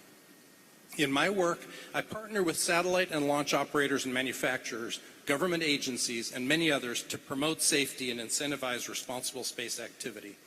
We actively support companies developing innovative solutions for space traffic management, such as miniature beacons and ground-based radars for tracking objects, and small low-power propulsion for collision avoidance and post-mission disposal. And we encourage our clients to implement these and other solutions. Just as we in the insurance community can incentivize our clients and others to be safe and responsible, so too the U.S. government, through regulation and being a role model, can lead the way at home and abroad in incentivizing adoption of measures to keep space safe for all. You know, when I was a kid, seatbelts were an extra cost option in cars. You had to pay extra for safety. The U.S. government saw the significant role that seatbelts played in saving lives and mandated them in all cars. Today, you won't find a car on the road without seatbelts.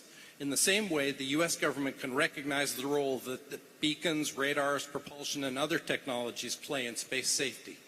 Through encouraging development and incentivizing adoption of technologies and practices that promote safety and responsibility, the U.S. government, along with the space insurance providers, can help the space industry to make them ubiquitous and second nature, just like seatbelts.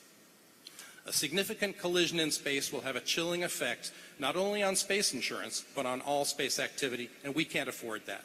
We support America's continuing leadership in space, and we look forward to adoption of novel solutions to make space safer and more sustainable. Thank you. Thank you.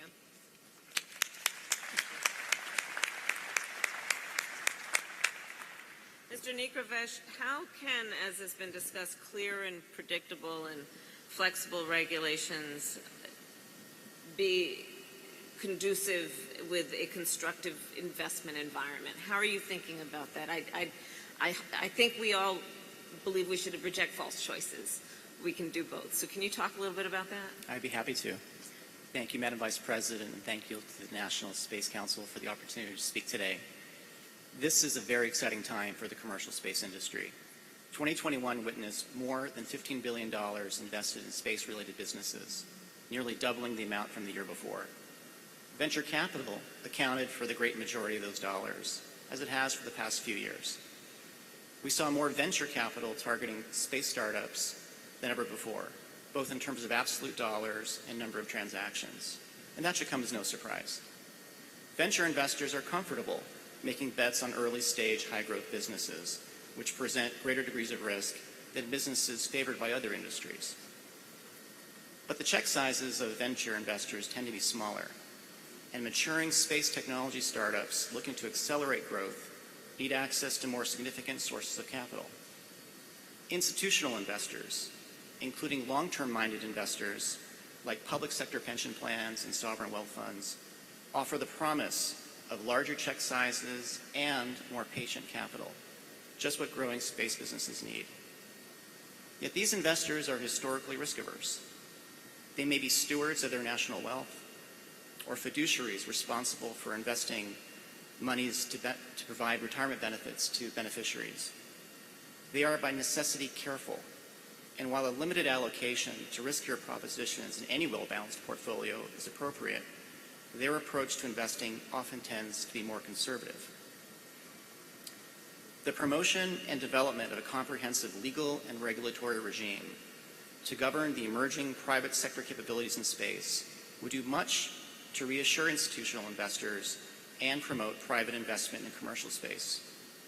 Efforts to clarify the rights and obligations of companies and counterparties, improve legal certainty in key areas, and otherwise reduce the risks, the inherent risks, and thereby improve the value proposition of space-related investments should be encouraged.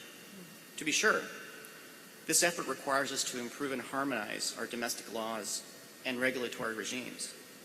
But this effort must be a multilateral one as well. Space is the province of all humankind, and all nations and peoples, public and private actors alike, stand to benefit from it. Thank you. Thank you. Thank you, Mr. Nikrovesh. Thank you.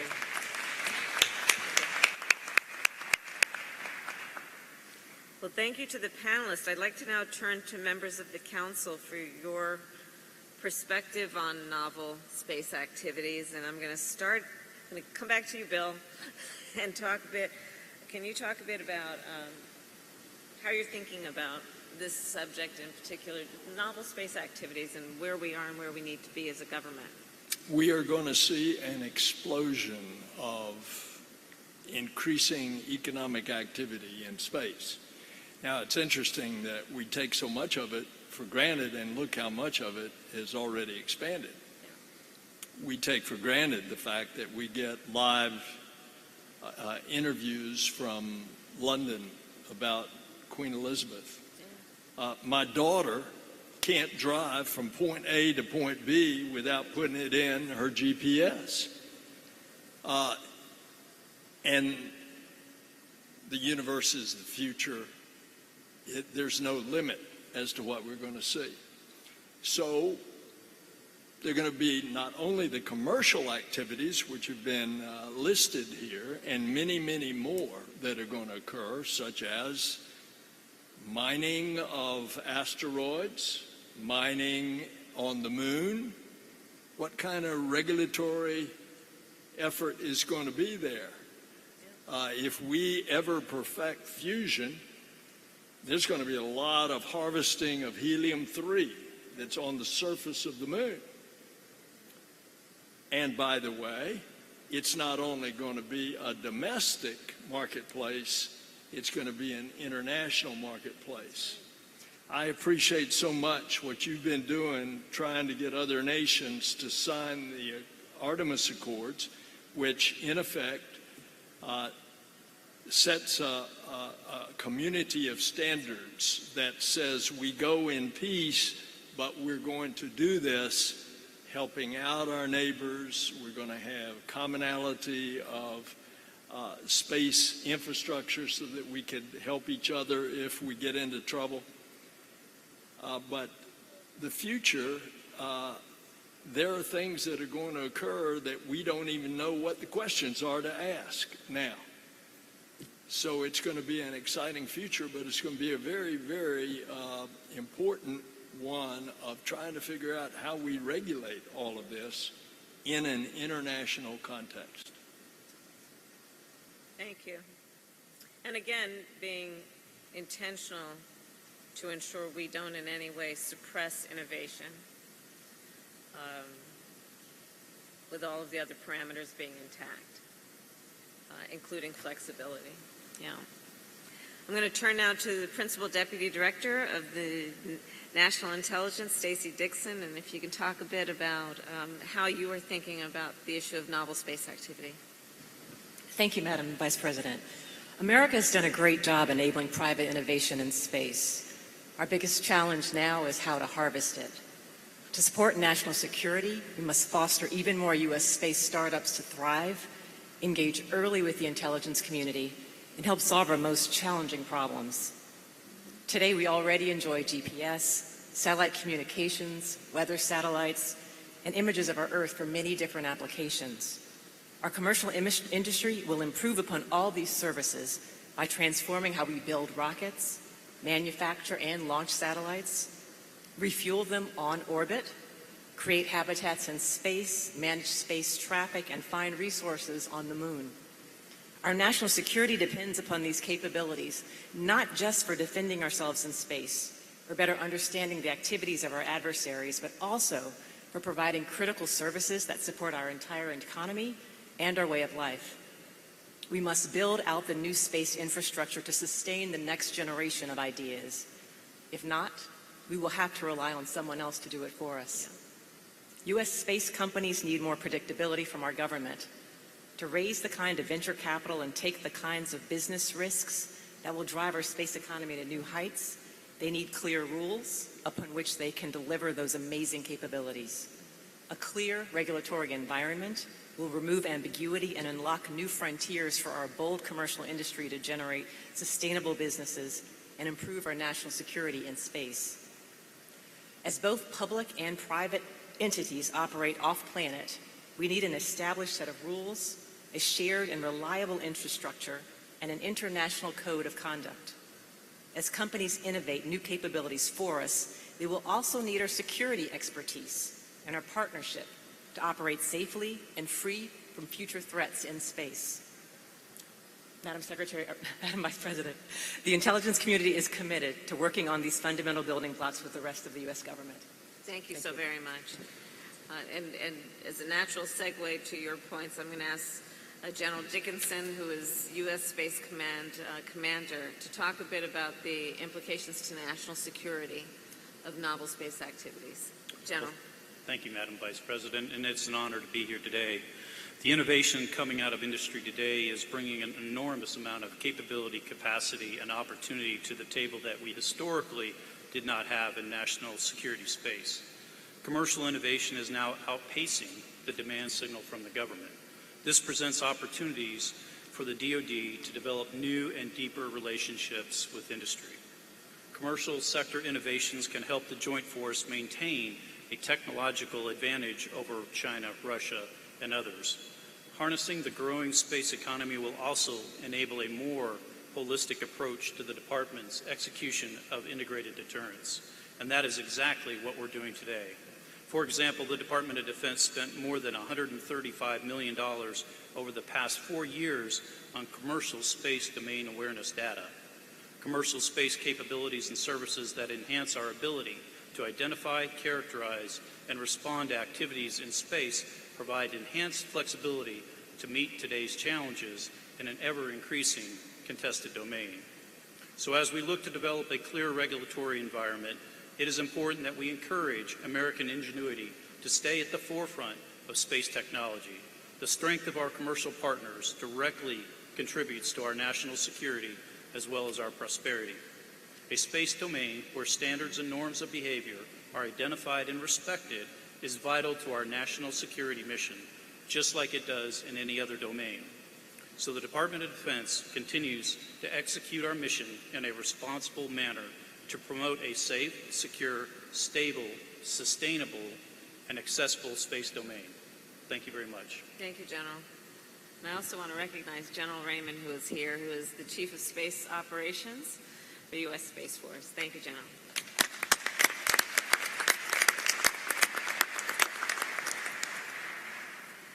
And next, Deputy Secretary John Tan of Homeland Security. Would you talk a bit about how DHS is partnering with the space industry in this regard? Thank you very much, Madam Vice President.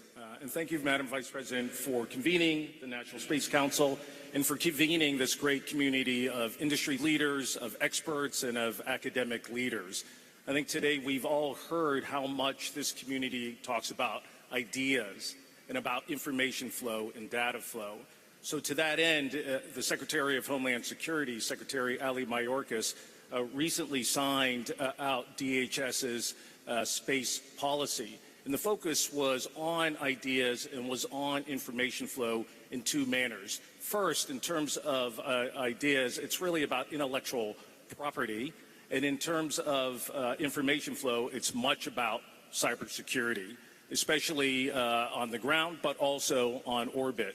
There are two ways that we're going to do this through the Department of Homeland Security. First, for the Department of Homeland Security's Homeland Security Investigations Intellectual Property Rights Coordination Center, which protect against intellectual property theft, against illicit trade practices, and to help ensure fairness in the global marketplace. And in terms of cybersecurity, DHS, to include through DHS's Cybersecurity Infrastructure and Security Agency, will continue to help defend cyberspace. Also, Madam Vice President, and to this community, we want to continue to engage with this community, industry leaders, academia, and we are going to do so through our continued leadership of the Space Systems Critical Infrastructure Working Group and through combination with this entire interagency, with your Space Council, in particular with the Department of Commerce, to continue to lead our joint symposias, which we've actually had 3 over the last year, and the last one in June 2022 had over 1,200 participants from industry and from academia. We look forward to continuing to defend cyberspace and the ideas so all of these leading minds can continue to push the boundaries of exploration. Thank you. Thank you so very much, and please thank the Secretary as well. I'm going to now ask 3 of our council members in tandem, or you can just work it out to talk a bit about how your agencies have existing mandates for space regulations and what you have found to be the best practices. And so I'm going to ask Deputy Secretary Don Graves, Deputy Secretary Polly Trottenberg, and the chairwoman of the FCC, Jessica Rosenworcel, to share with us a bit about how you're thinking about it. And Chairwoman, why don't we just start with you? Sure. Well, thank you, Madam Vice President, for your leadership and for having me here today.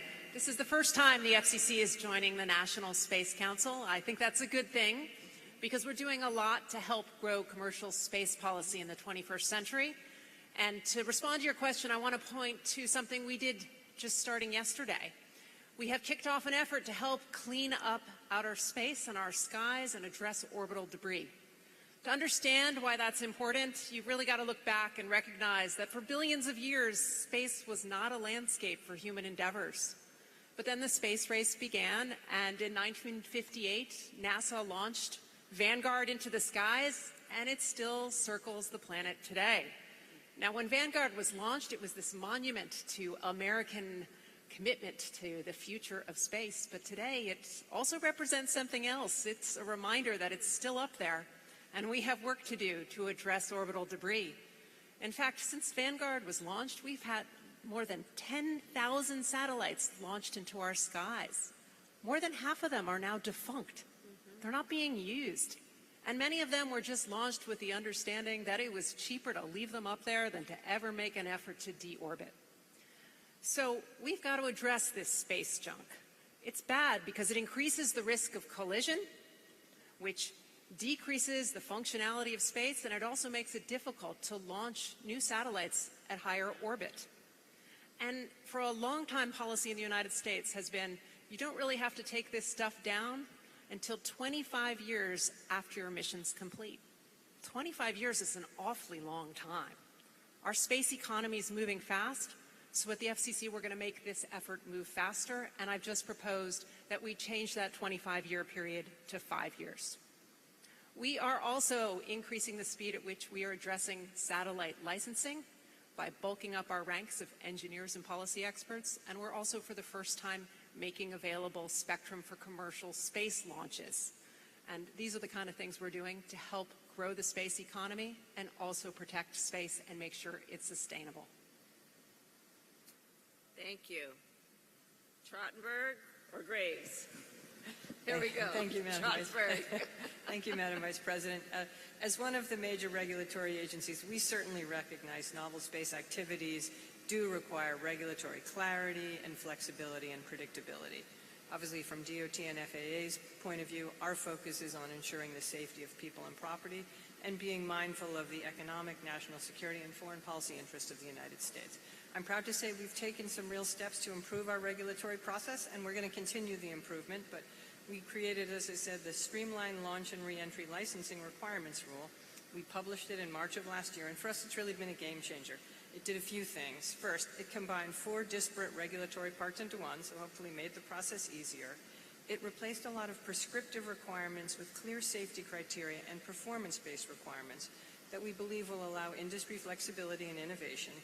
And it allowed for a single license to cover multiple launches from multiple sites, something we heard was important to the industry. In association with the rule, the FAA has also published a number of advisory circulars to help provide clarity to the industry about how they might go about demonstrating compliance with new performance-based requirements. And we hope to continue to work with the industry. We know there's going to be ongoing work to make sure that we have a regulatory regime which ensures safety but provides clarity and certainty for the industry. So thank you. Deputy Secretary Graves, thank you. Thank you, Madam Vice President. Building off of the really fantastic points made by our panelists, we believe that it's absolutely critical for the U.S. to ensure that all commercial space missions are properly authorized and supervised. And Commerce's role as a regulator of remote sensing satellites and high-tech U.S. exports, as well as our work in developing the architecture for space traffic management and protecting intellectual property, allows us to have, I think, particularly unique insights into the innovative space operations and the regulations that govern and sometimes don't govern these operations. So first, in industries with rapid technological change, it's important to build a collaborative process that incorporates continuous input from the companies that are being regulated. Second, we need a clear and predictable regulatory environment that allows companies to experiment and innovate within the bounds of, as Polly said, clearly understood rules. Finally, we need a regulatory structure that can change in response to the rapid introduction of new technologies. Recognizing the complexity of the existing space regulatory framework, I believe that the U.S. should consider establishing a space portal to direct new space entrepreneurs to the applicable space authorization processes and the right agencies. A space portal could offer an easy entry point for those looking for guidance and assistance with regulations across multiple agencies. Thank you. Thank you. And thank you all for the work and the thought that you've all put into this issue. Still more work to be done, but the theme of this panel and this discussion has been collaboration. And so thank you, panelists, for your work and for your contribution to this discussion and how we think about this issue. And council members, thank all of you. So I will close us out with a couple of thoughts. One, today we have heard from members of industry, we have heard from educators, we have heard from government agencies, we have heard from regulatory agencies, and a lot of our work is focused on what we must do to develop a clear and predictable framework of rules that are the function and the product of, again, collaboration with a mutual commitment to maximizing the potential of space and also to ensure that America's leadership continues to be what it has been, which is a source of inspiration for people around the world. There is so much about our spirit in this regard that has been always collaborative and has been motivated by what we can do for the benefit of all people. So this is work that will continue, and it is an excellent reason why we have the National Space Council to continue this kind of collaborative work and working together to coordinate as well within the United States government. So my final request is that council members provide me with a proposal for the authorization and supervision of commercial novel space activities within 180 days.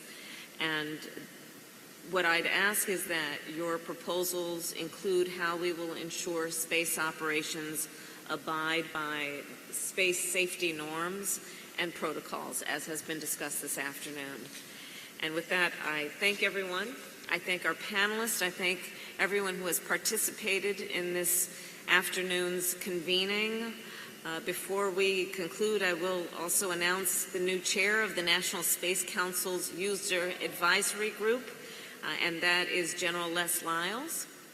And he has a long history of public service. Many of you have probably worked with him, including 35 years of service in the United States Air Force and leading the NASA Advisory Council. His perspective is extraordinary in terms of the work he has done across multiple sectors.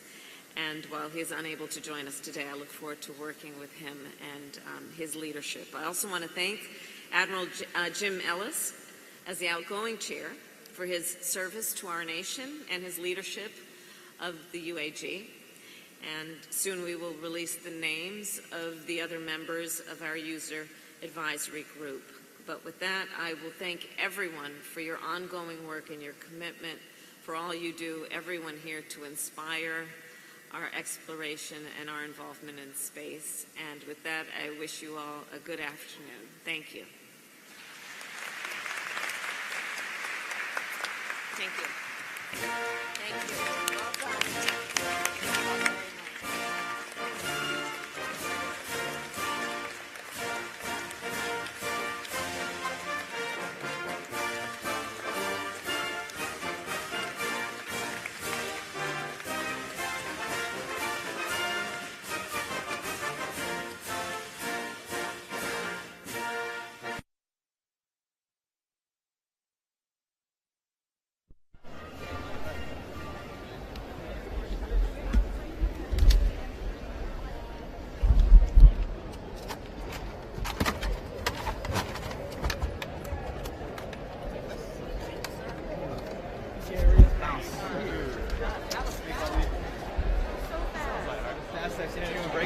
Well done.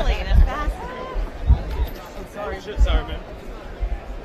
No, that was, I think that was the best.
Thank you, sir. You're welcome. Yeah, there's that Houston sun. I'm right. Yeah, man, it's good. All right, let's do it. Hey, that was quick. That was quick. Awesome.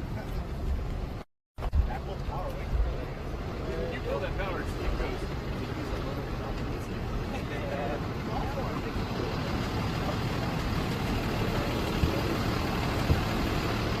I'll let you know. It is. It is? Yeah, we're also just on here, you know. Okay. All right. We are.